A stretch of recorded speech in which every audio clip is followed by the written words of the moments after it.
Welcome back to the Jealous Podcast. You might not recognize his voice because it's not Mackenzie's. It's gone. It's Shelby's. Mackenzie is now on maternity leave, so that leaves me in this side of the table. How do you feel about that?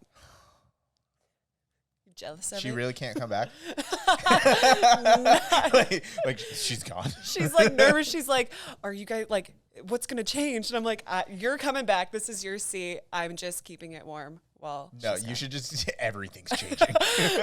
The name's changing, the format. We changed the graphics and everything.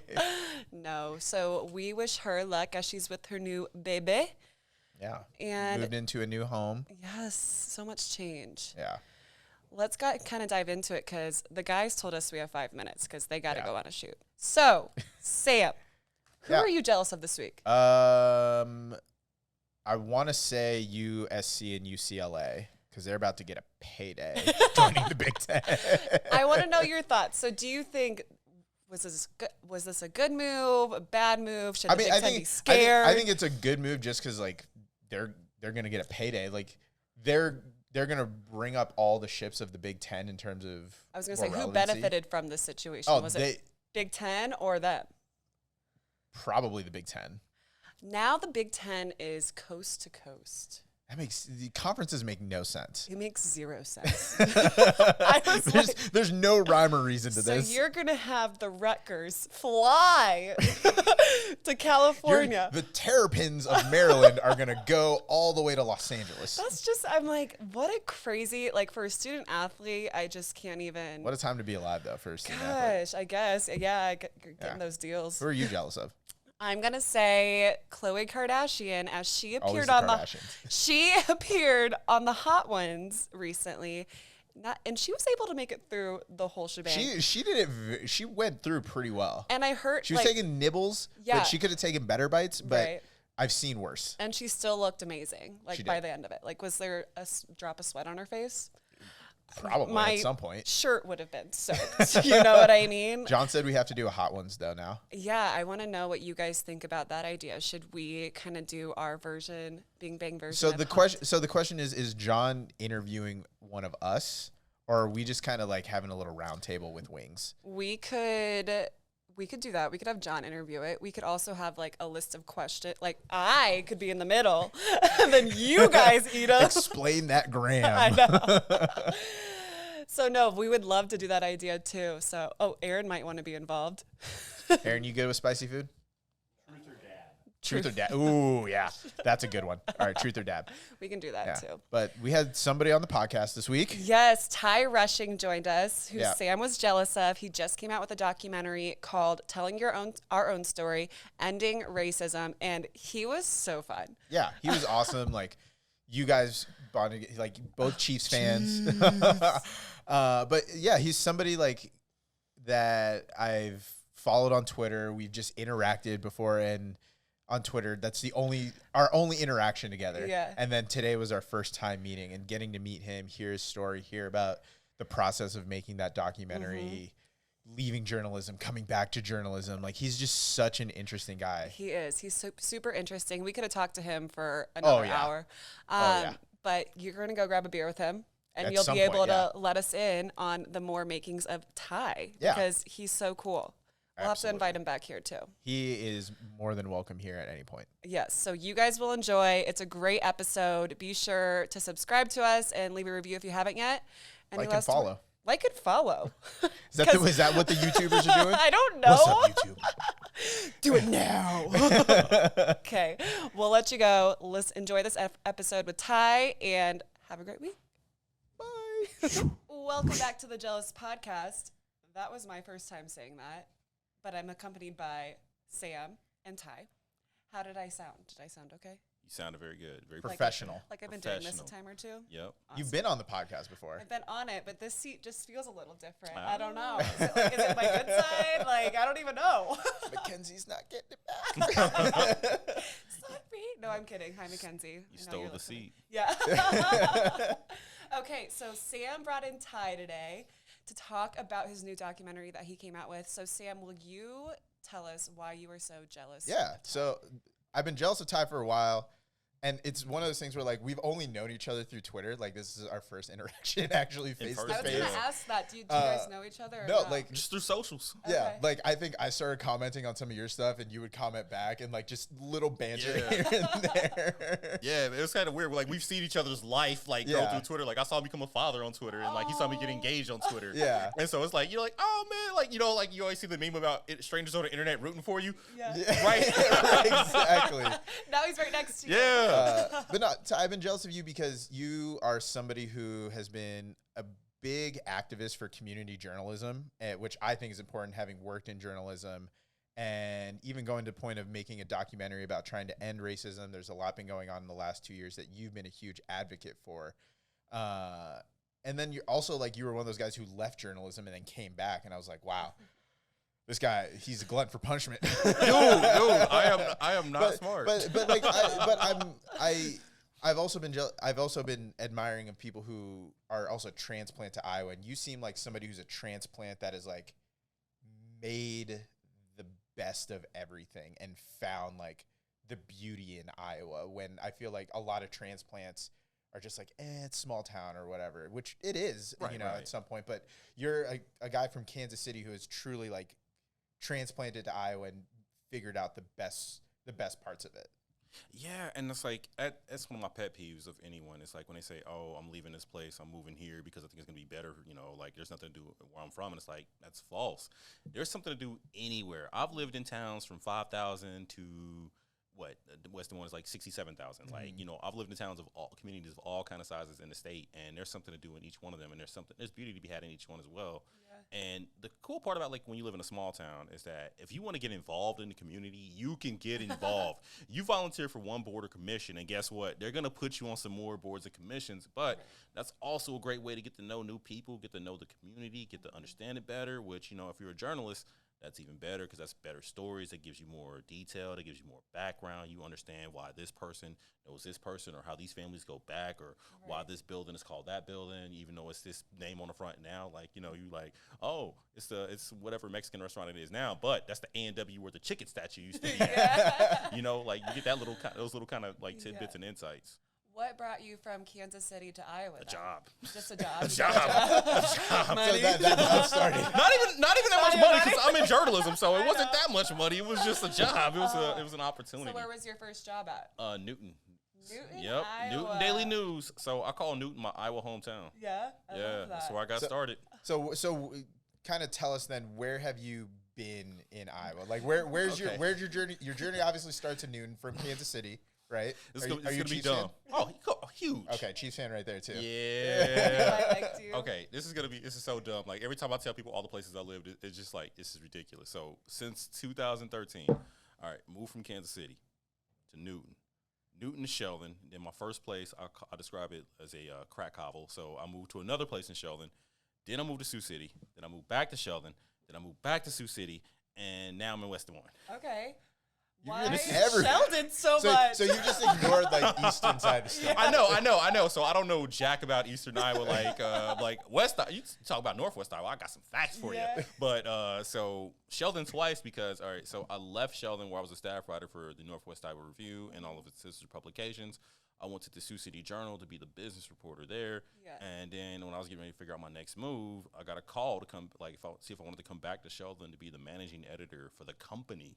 Well, yeah, you can't turn that. Well, I was like, no, because like I was at a crossroads again. I had several offers on the table, including one to do marketing in Kansas City. A family-owned marketing firm with a downtown office. Yeah. Oh. I had it. I literally had the offer. I was set. I'm like, oh man. Okay, we need to talk about this. So why Sheldon over that? Because like from outside looking in, you're like Kansas City downtown and back to Sheldon. I'm stupid. I keep telling you guys this. All right. So, okay. You love your job. I'm weighing the offer. Like, I got the offer. Like, I can't believe this. This is really about to happen. Like, I've been through several rounds of interviews. I was like done with the Journal, like just done with it. And so I was like, man, I get to go back home. I've been away at that point. I've been gone. I've been like 4 or 5 years that I've been away from home. Yeah. So I'm like, oh, crap, like, this is finally about to happen. Like, I mean, it sucks I was getting out of journalism because that's what I love to do, but it was like an opportunity to make more money, be back around my people, all that kind of stuff. And so, Yeah, I got the offer, and I'll never forget. I was in the parking lot of Dollar Tree because my favorite store. Because I went there to get some stuff. I was getting ready to go to Vegas for a bachelor party. Oh, you do like yourself some Vegas. I do. So, and it was the bachelor party for my boy Josh, who married my sister. Okay. Long story there. So I'm in the off the mic. So I'm in the parking lot of Dollar Tree, and I get a call, and I see my old editor in Sheldon, Jeff Grant. I'm like, Jeff Grant never calls people on like when I was like, oh, let me pick this up. I'm like, hey Jeff. He's like, hey Ty, Tom's leaving, and we want to get the band back together. And I'm just like, what? So I'm like, what? Like you just messed up my whole life. Like I just got this nice, cool offer, had wonderful interviews with them, like, and so I was like, okay, I'm getting ready to go to Vegas. But I'll be back Monday. We do it first thing in the morning. So I drove up from Sioux City to Sheldon to do an interview about the job and the opening, and I met with him and I met with the owners of the company. And so traditionally, the managing editor at Iowa Information, which owns the Northwest Iowa Review, the Sheldon Mail Sun, a bunch of other papers, your job has been to oversee the Mail Sun and then help out the editor with the review and stuff like that. So for me, so I go in there and I have my game, like my pitch in mind, like, okay, this is what I want to do to help the Mail Sun grow. This is what I want to do. And I'm laying out my pitch and all that kind of stuff. And the president of the company interrupts me. He's like, no, Ty, I'm not trying to hire you to be the managing editor of the Mail Sun. I'm trying to hire you to be the managing editor of my company. And I was like, So we're on very different pages. Okay. So I'm like, and he like described all the stuff they wanted me to do. I'm like, that's a lot of work, but at the same time, it's a crazy good opportunity. You know, it'd be the first time I actually had the editor title in my journalism career at that point. And so, they're like, because I knew everybody there already because I'd worked there for 2 years previously. Yeah. So one of the graphic designers, like, all right, so newspapers, like, you always have like the list of the publisher, the editor, and managing editor, you know, like inside the paper, along with the title of it. And so I felt like a college recruitment, like, you know, I was an athlete. And so I was leaving, and then I got a Snapchat, and I checked it. It was from one of the designers, and she put my name in there. She's like, is this your future? It's like, oh, this is dirty pool. And so I'm getting hustled right now. Oh, my God. Like, played me like a fiddle. And so, like, I tossed and turned all night because I had these 2 offers on the table.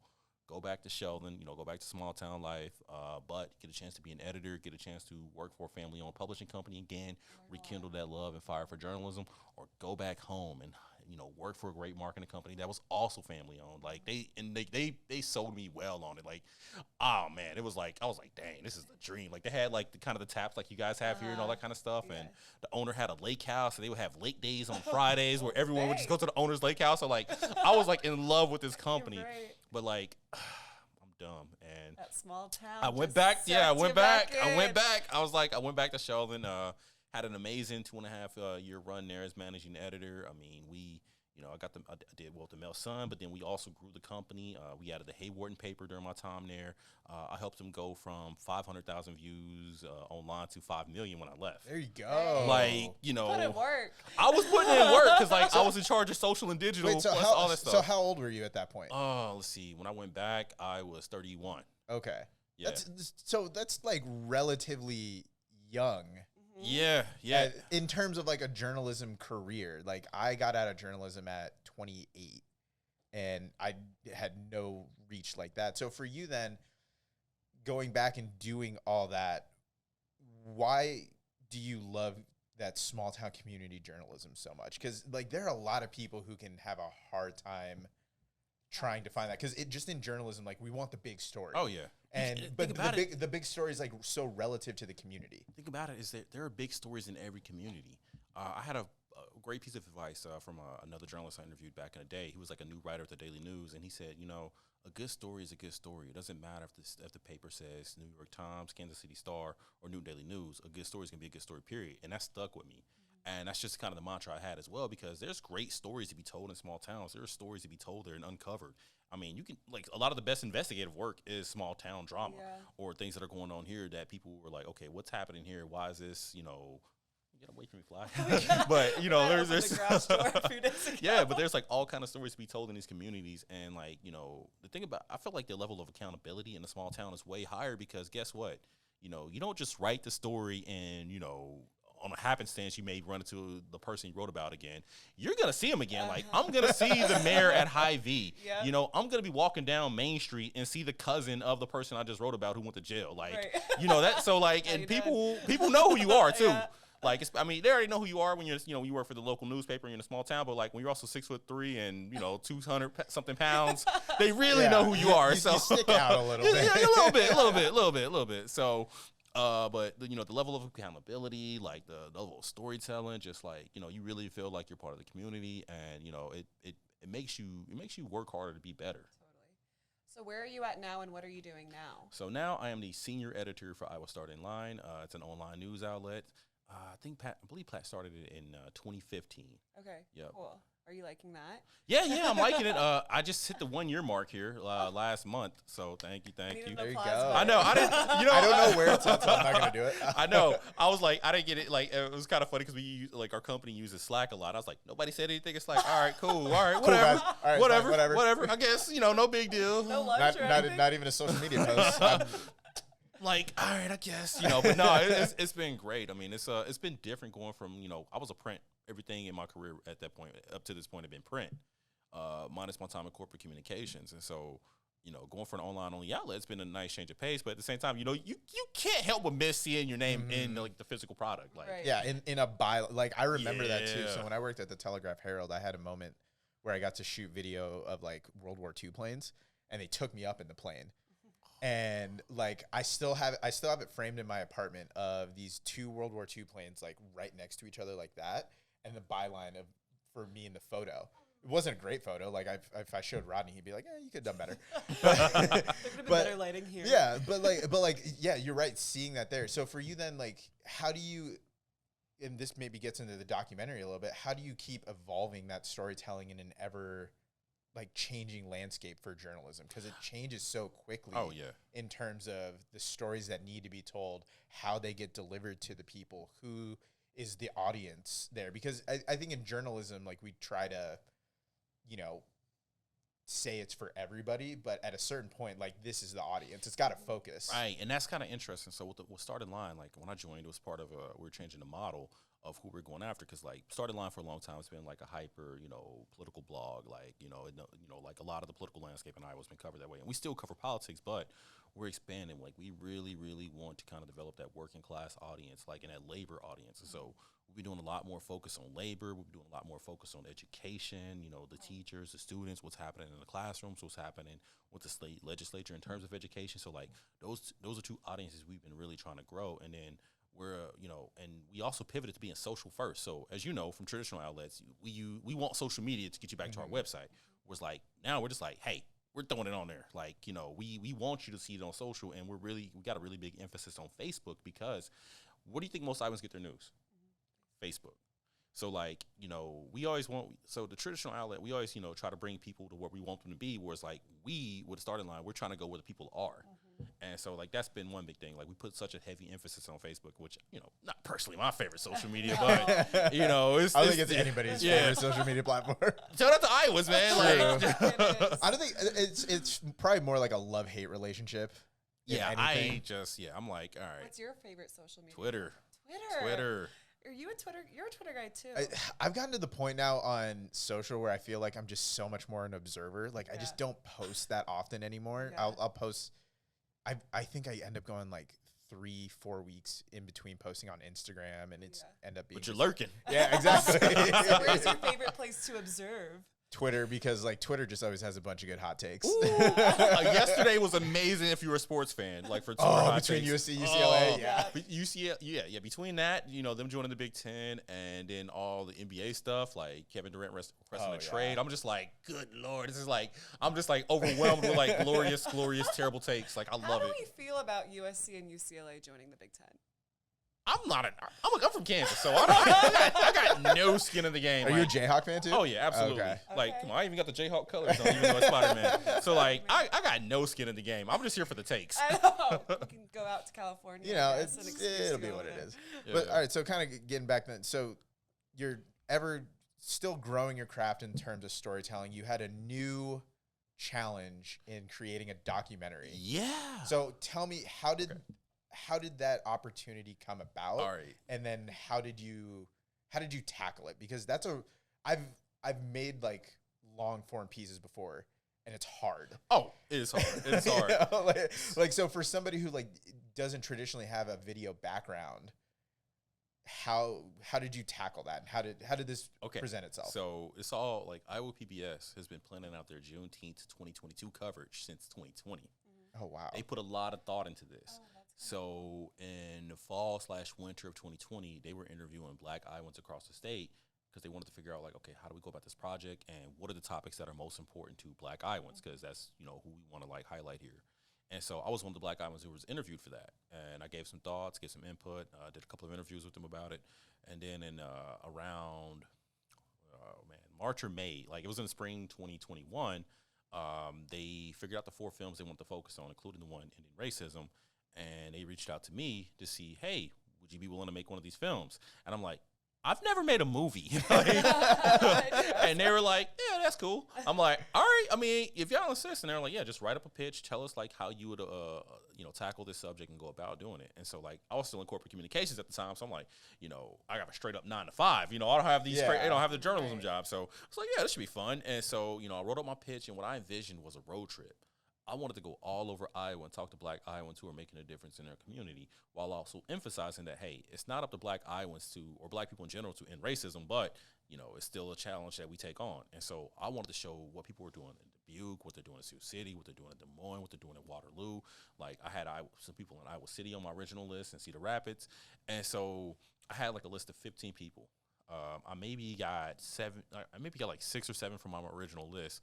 And yeah, like I talked to my partner, Justin Wan. We used to work together at the Sioux City Journal.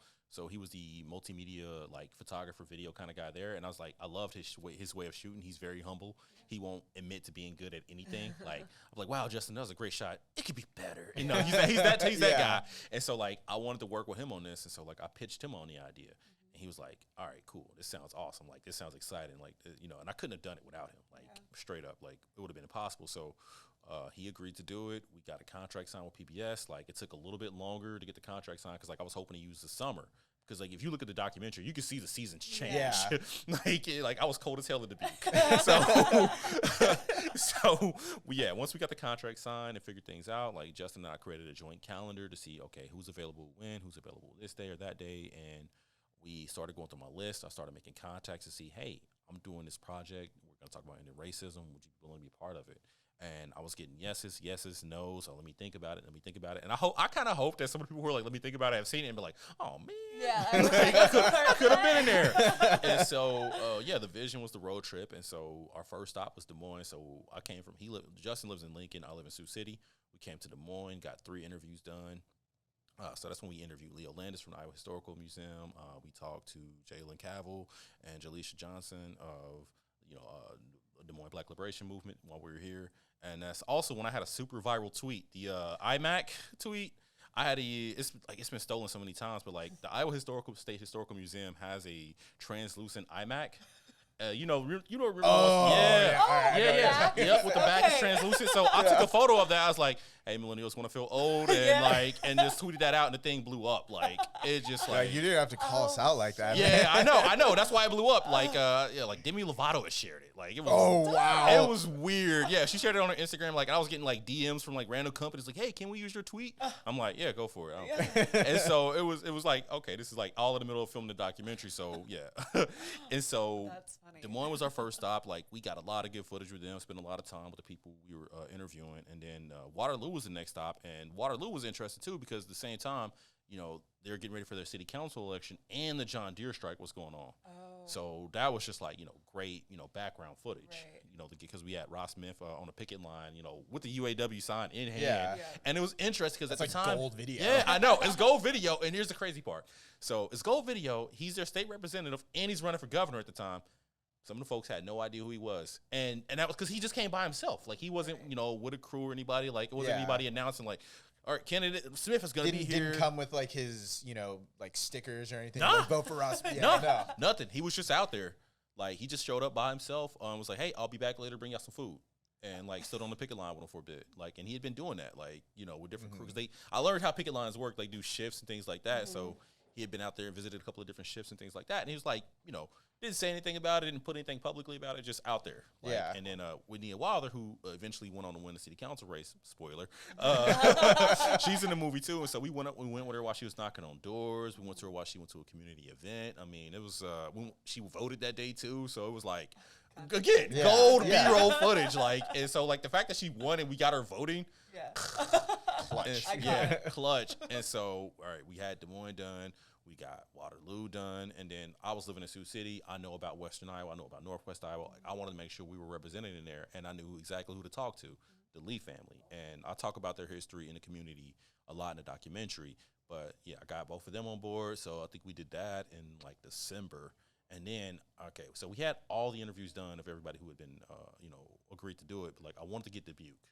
I had this one person in mind for Dubuque because, like, Dubuque was a struggle because every time I had somebody I wanted to talk to, I would dig deeper and, like, they were either had just moved or I couldn't find a good contact for them. Yeah. So the one person I had in mind, like, I couldn't get past the secretary.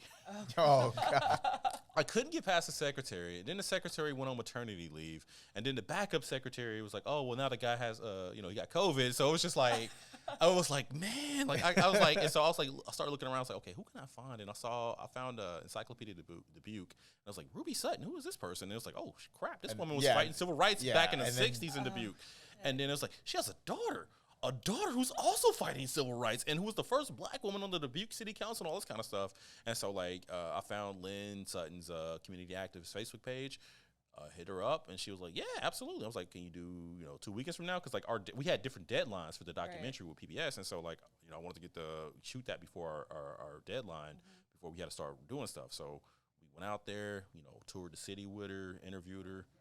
Good stuff. She had a crazy insight, amazing insight. I bet. Yeah, and so for you, what was the biggest challenge in terms of, like, having to visually think about the story? Because for you, I think, like, I would assume, like, your story's words. Right. And so that's kind of the beauty part. Like, okay, so, like, I had the vision in my head of, like, how I wanted the documentary to go, but, like, it's hard to express that to other people because it's just only going on up here. So that's why I trusted Justin a lot with the visuals. Like, he was my guy for visuals, like the B-rolls, all that kind of stuff. Like, I trusted him to take care of that. And so once we got all the interviews done, because he kept asking, like, he was like, when are you gonna start writing the script? When are you gonna start writing the script? I'm like, I'm not gonna start writing until I get everything done, because, like, I like to have all my ducks in a row. Like, I don't like to, you know, like, let's just like an election pre-write story or something like that. And then it's like, all right, fill in a candidate's name who won. You know, I like to make sure I have everything, have all the information that's available to me.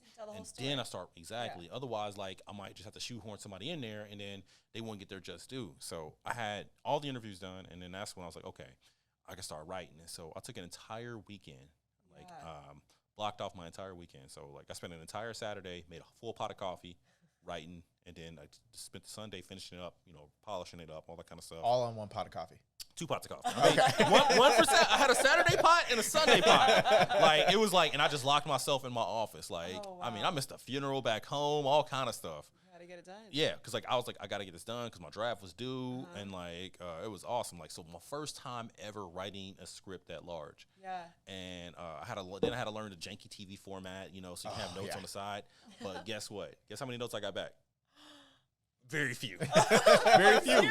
Yeah, very few. And so, you know, that's where that journalism background comes in handy. Yeah. Because, like, you know, I know how to tell a story, and I know how to tell a story concisely. Right. And, you know, so, because, like, he was telling me that, you know, some of those scripts, like, came in long, and I'm like, oh, you didn't have that problem with me. Like, if anything, because I left myself a little bit of wiggle room in case we wanted to add. Right. Yeah. And so, like, you know, I went through all the interviews, went through the transcripts of them, watched the videos, like, and it was like, okay, how do I tell this story? And I just went from there. And so, yeah. So what was your overall, like, goal that you wanted to reach with the documentary? So obviously the theme of the central thesis is ending racism. But I was like, okay, well, how do we get there? What's the answer to that? Right. And so I wanted to highlight all of these people who were doing things in their community to answer that very problem. And then I asked them all the question at the end. Yeah. And so, like, I let all of their answers just go back to back to back, boom, boom, boom. And, like, you know, and some, like, you know, some might resonate with you more than others.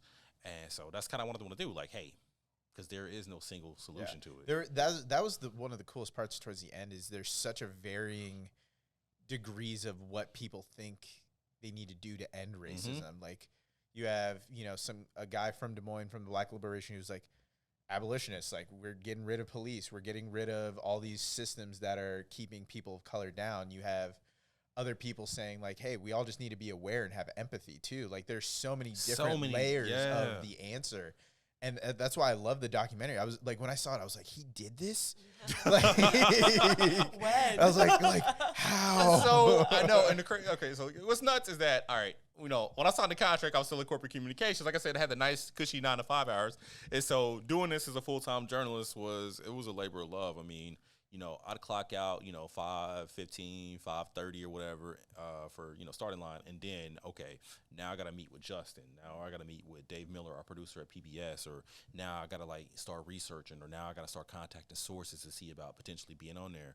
And then it was, a lot of weekend road trips. So, it was cool, though, because I got to see, hang out in different communities. I mean, it was the second time I got to be in Waterloo, but I got to stay overnight and just enjoy Waterloo. I mean, we were exhausted. I didn't really go out.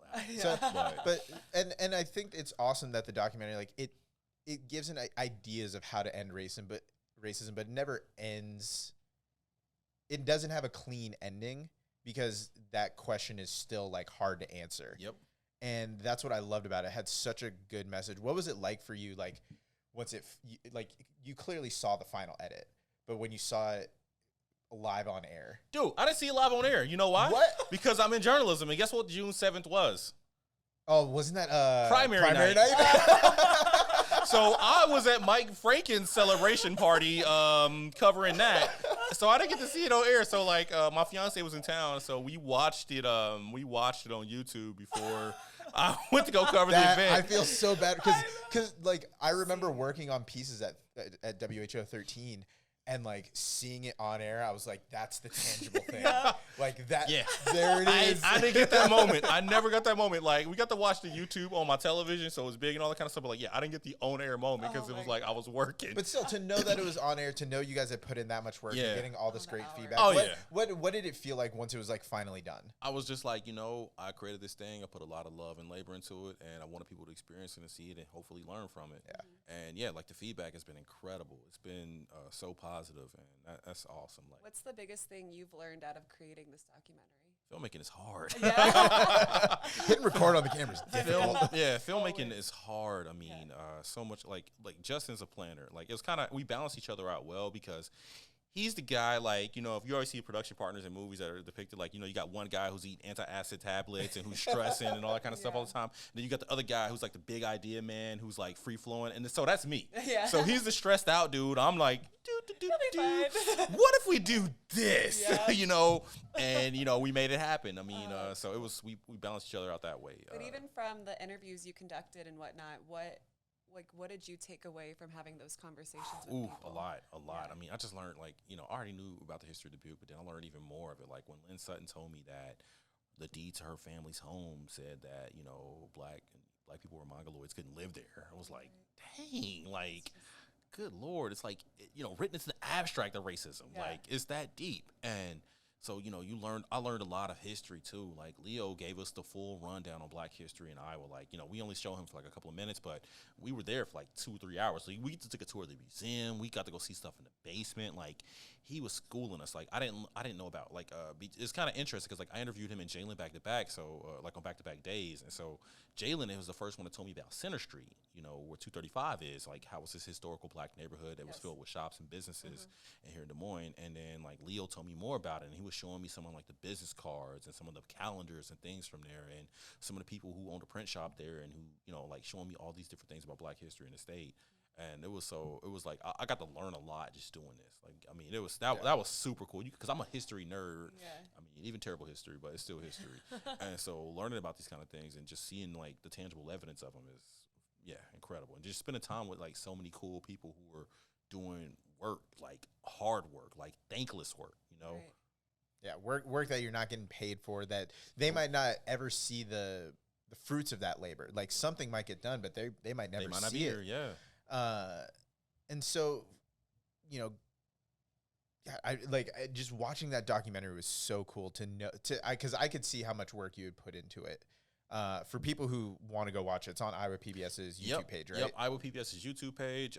Search Any Racism, Telling Our Own Story on Iowa PBS website. And if you got the app, you can watch it there. So I did watch it on the streaming app too. Like I've watched it several times since we've done it. And like it was super cool seeing my name on the streaming app. Like that's as close as I got to the live presentation. Yeah, you got the credits. You're good. Yeah. I know. So like, it was kind of what's funny though is the behind the scenes stories. Like our credits were actually much cooler than everybody else's, but they everybody else like just had blank credits, and we actually used some of our extra B-roll footage and the credits. But like, well, they're like, well, okay, 3 films don't have this, 1 has it, so majority wins. So Justin was like not happy about that because he found like it was like great because our original credits like it ended the last scene like it's like copyright 2022 Iowa PBS. It ended like zoomed in on this mural. From Waterloo. If you go to downtown Waterloo, they have this huge mural of like, Black Americans through the ages, and like it zoomed in on this little boy's face at the end. So it was like the original credits were way cooler, but like I was like, all right, cool. That's a minor change. That's on the cutting room floor. Yeah. It was like a very minor change. So I wasn't too. I was like, I can live with that. And Justin was like, The creative was like, no. Yeah, right. Director's cut. So you've gone through all this storytelling. One part of storytelling I want to know is for you, like, again, everybody go watch the documentary. It's great. What is the key to writing a good headline? Oh, man. Okay. Shelby writes a lot of copy. Yeah. I write a lot of copy. That's one thing I love following your Twitter account for is like sometimes you just come out with like a fire. Oh yeah. A fire like headline. Oh man, I love headlines. Like, so it's gotta be relevant to the story. And it depends on like if it's a serious story, like obviously you got to be serious, like, so you got to write for the story. That's how you go about it. And so like, I'm a sucker for a good punny headline, like, we have a writer on the staff, Amy, and she does these things called Amy Takes a Hike. And she went to one of the places that had a dam. And so my headline was, this hike offers a damn good view or something like that. Yeah. Like, work too. Yeah. Let the words go do the work. A knee slapper. Yeah. Go for the low hanging fruit. And then sometimes like, I'll go a little over the head. It was a story about like a marching band festival in Sheldon, and I was like Rhythm Nation, and not everybody's gonna get that that's a Janet Jackson reference. Right. But you're thinking about that one person and be like, that's so bitch. Oh yeah, I know. Oh, there's a councilman up there, and he's a buddy of mine, Wayne Barahona, who anytime he would see him, he would just like message me like, he would message me to let me know that he groaned. Did you see that? Yeah. Yeah, I was like, that was satisfaction. Like, that's for you, Wayne. Yeah. Oh, yeah. Because one time during the meeting, it was about the huge chicken debacle, which if you were following my Twitter a couple of years ago, it was like a huge thing about whether or not people can have backyard chickens. Like, that was a hot issue in town. And he said if we approve this application, we're going to open Pandora's Coop. And I quoted him like every time. Like I had it in the headline, all that kind of stuff. Like I reused that one so many times. It's like Pandora's Coop. And so like anytime I wrote one of those stories, it was like always a bird chicken pun in the headline. I love that. Like always. Oh, cool. So what's next for you with the storytelling aspect? Are you going to do another documentary? That's been the question everybody's asking. So like, I want to get some more life out of this one. I mean, it's not even a month yet since it's been out. So I want to get some more, life on this one. I want to enter some film festivals. Like I want to showcase it to more people. If somebody wants to host it, like and pay for it, I would love to have an event where myself and like all the subjects from the film like appear and talk about it. We're open to that. Just write the check for the rental hall. What's your Twitter at Ty Rushing? At Rush the Writer. At Rush the Writer on Twitter. My DMs are open. So I would love to like get some more life out of this one. Then, but like. Iowa PBS, they're game to do something else with us. Like they enjoy the product. They're like, yeah, we're very happy with this. Justin's down. My producer Dave Miller, he's getting near retirement age. He's like, hey man, I'm getting up there, but if you got one more in you, I am game. And so like, if you can get a chance to work with a guy like Dave Miller again, why wouldn't you? So I have an idea in mind. I'm not sharing it yet because I still have to flesh it out. But Justin and I, because this one was so heavy, like, and it's got some moments of levity in it, but it's such a heavy subject that we want to go light for this next one. We want to go a little bit lighter, and then we're gonna go heavy again. Yeah. And then we're gonna get him. Right. Like, all right, now let's talk about yeah. Like, okay, we got a fun, nice one, and now we're gonna go back to making you sad and angry. God, I love it, man. I love it. Last 2 questions for you. First off, who are you jealous of in life? Ooh.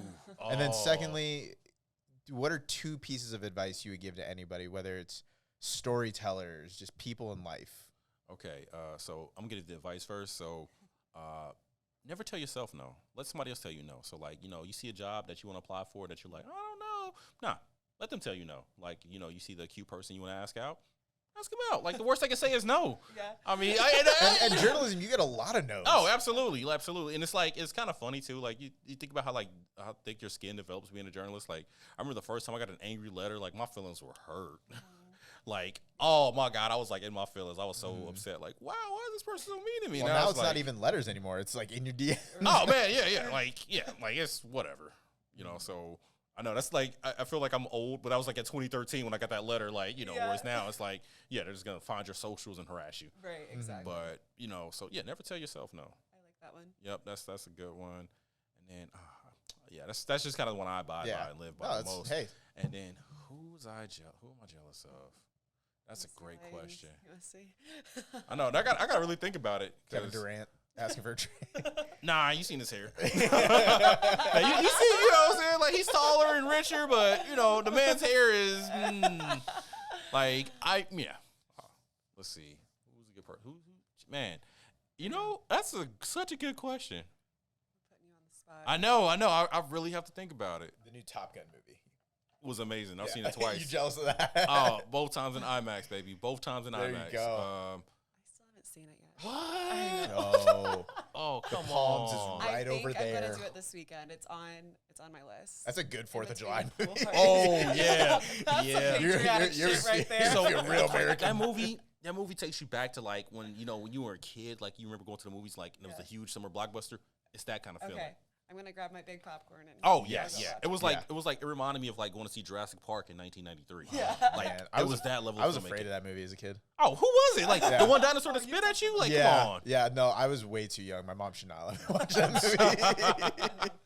You want to know a popcorn hack? So my mom taught me this. When you go there and you get the popcorn, put butter in the straw, and then put the straw in the popcorn. So the butter gets to the bottom. I know. That's only in certain theaters, though. Like at the Palms, they don't let you put the butter in. They put the butter in. Oh, the Palms is so nice, though. I know. What? I've been here since April, and I've been there like 4 times.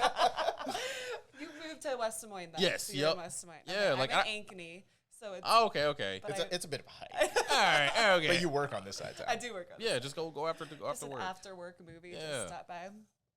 Man, I'm still trying to think of who I'm jealous of. Like, I'm not a real envious person, but I know what you. I know. But is there a writer or somebody that you've been jealous of? You're like, God dang it, like. Because I had those people at 13. You're absolutely right. Because I had some of those people at 13 who were like, God damn it, John Sears. Like, you shoot highlights so damn well. I know. Oh, okay. Yeah. I definitely got people like that. Okay. So, one guy who is like a very underrated but very good journalist in the state is Jared Strong. Like, I remember I was new in Iowa, and we were at the Iowa Newspaper Association Awards, and he just won like a crap ton of awards. I was like, who the hell is this guy? Like, I'm better than him. And then I read one of his stories. I was like, damn. It made me angry. It was so good. It was so good and so well written. I was like upset. I'm like, this is crap. Like, this is, like, how am I supposed to compete with this? Yeah, you just like rage read. You rage read. I'm like, I can't stop reading, but I'm so mad. But nah, he's an incredible journalist. I mean, during 2020, he did this 3-part series about how a card game between friends spread COVID.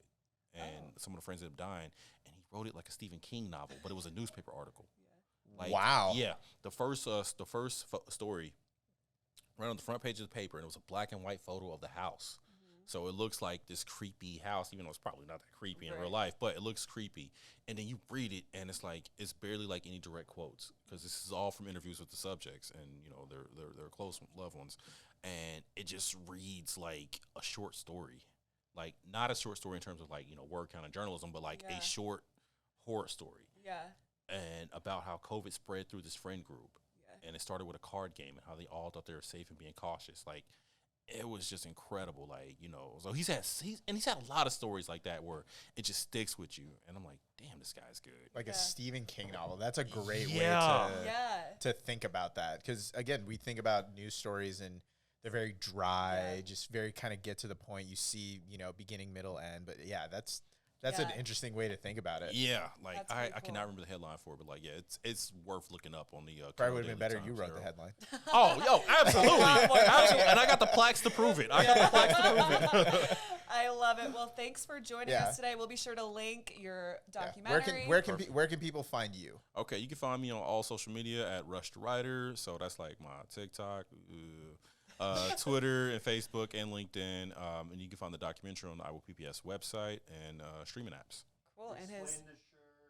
Oh, yeah. Okay. John's asking us to explain the shirt because it's a good shirt. Yeah. So this is the Spider-Man pointing meme shirt. Like, because it's like, oh, man, I missed the moment.